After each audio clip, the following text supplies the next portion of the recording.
heavy traffic. Ipusin ang halag kay Dick. Open again. Yes, sir. Albuquerque Ramon. Lumabay ka pa. Si Baran. May kasama bang foul. The ball breaks the rules. Kelly Williams for the flush.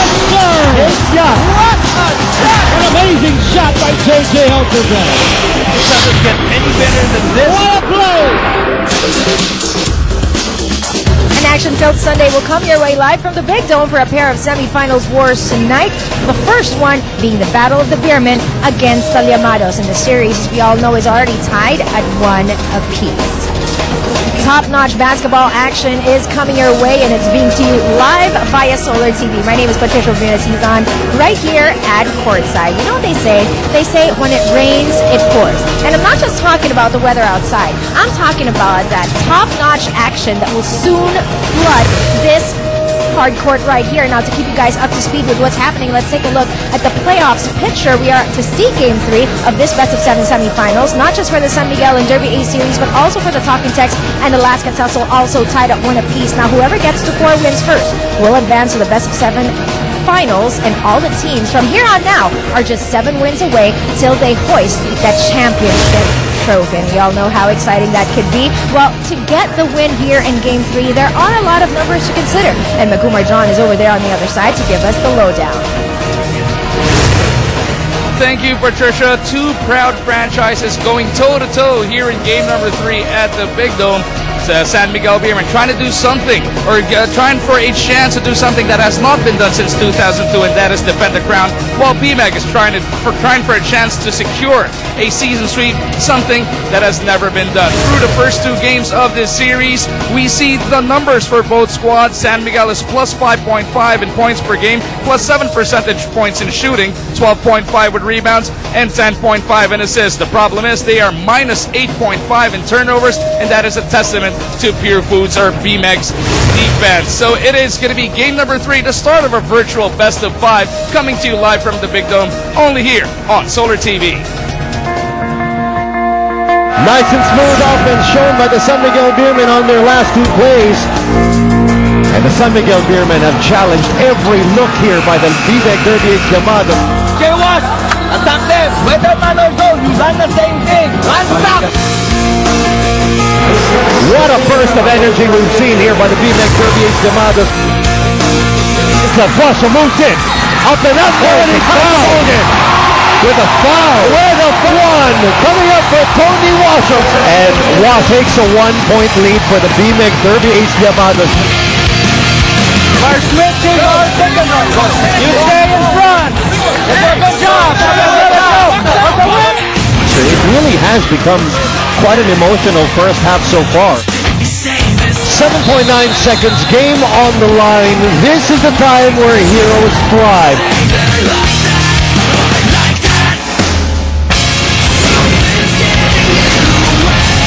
As the rains continue to pour outside the Big Dome, here inside the Araneta Coliseum, a storm is brewing, as well as powerhouse teams BMEG Derby Llamados face the San Miguel Beermen in game number 3 of their best of 7 semifinal series. The series is tied at 1 apiece, and this could be the turning point in this series. Hello everyone, Richard Del Rosario together with my idol, Nadine Team Nito. And so, ganito, game 3 na tayo. Richard, so far, San Miguel has shown dominance in game number 1 and most part of game number 2, but they allowed BMEG to steal that game away. Well, as far as BMEG is concerned, the game is not over until that final buzzer. Sure enough, a 1-point victory at the buzzer here by BMEG, and that's all it takes. Just 1 win, and we've got a tied series. Well, let's talk about the hero in game number 2, of course. The prolific import here of the BMEG Derby Ace Llamados, Tony Washam, especially in game number 2, is more aggressive dito. Well, in game number 1, eto nakita natin kung ano ginawa niya. Only 23 points and 6 out of 18 field goals. What about game number 2? I'm not just talking about his 33 points, but look at how many field goal attempts he had. 33 field goal attempts. That's a lot of attempts, a lot of shots taken by Tony Washam. He did that in 41 minutes, meaning to say that this guy can go 48 minutes if he wants to. He takes a lot of shots, and he feels that he has an advantage over Gabe Freeman. All right, let's talk about Gabe Freeman, as you were mentioning. Gabe Freeman, of course, boundless energy coming from this reinforcement of the Beermen. The big problem with Freeman is that while he has boundless energy, sometimes he goes overboard. No, he fouls too much. Game number 2, he fouled out, and he only played 35 minutes compared to 41 minutes for Washam. So it's important for San Miguel to get the maximum performance out of Gabe Freeman all 48 minutes if he can play the whole stretch. Alright, wag na tayo magpaligoy-ligoy pa. Ito naman talaga ang inaabangan ng buong Pilipinas, our Dean's List. And let's start with the San Miguel Beermen. Well, for San Miguel, Gabe has to be in sync. Ito, sinabi na nga natin, no? He has a tendency to foul, and he puts himself on the bench many times because of foul trouble. He's got to be in sync.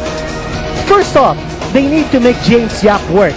And I noticed in game number 2, Richard, that Yap didn't commit a single foul. Now either he plays excellent defense or his offensive player, the man who he's defending, is not giving him too much pressure.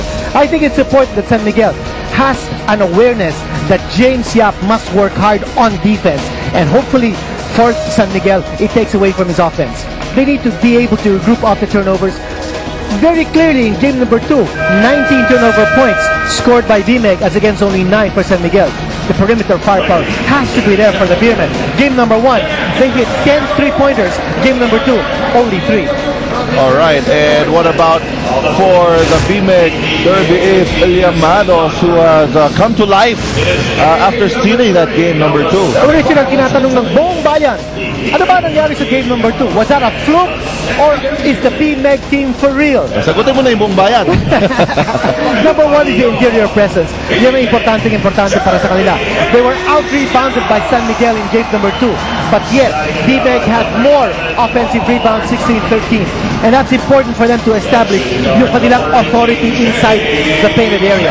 Wash has to be on the ball, and we're talking of Tony Washam. He's the guy who gets on the line. He's the guy who gets the rebounds. He makes all the big plays for BMEG. He's got to be on the ball. Avoiding foul trouble is a priority para sa kanya. Finally, stop the possessions. What about the number of attempts San Miguel had in game number 2? 67. And BMEG had 82. That's a major difference. Even if San Miguel shot close to 50% in game number 2, the fact that they had so many less possessions than BMEG did them in. Well, you know, Kinito, BMEG is a team that really prides itself in its defense. And Maguro mentioned a while ago that San Miguel in the series is averaging 97 points a game. Is that a point of concern here for the BMEG Derby Llamados? Well, for San Miguel, yes. BMEG is used to holding opponents down to less than 90. When you have an opponent like San Miguel scoring in the 90s into the even the 100-point mark, it's a cause for concern if you're BMEG. But again, if you're BMEG, all you want to do is to check what is the field goal percentage and also the number of attempts you give San Miguel. And as I said in game number 2, since they limited San Miguel to only 67 field goal attempts, while they shot 82, that's a good sign for BMEG. All right, game 3 is about to get underway. Pivotal game for both these teams, aiming to enter the finals of our Fiesta Conference. And San Miguel will have first possession. They're starting with Cabagnot, Jay Washington, Arwin Santos, Gabe Freeman, and Don Ontiveros. For BMEG, it's Paul Hurtado, Don Aliado, James Yap, Mark Piglis, and Tony Washam, who got that first rebound. Here's Hurtado, guarded by Cabagnot.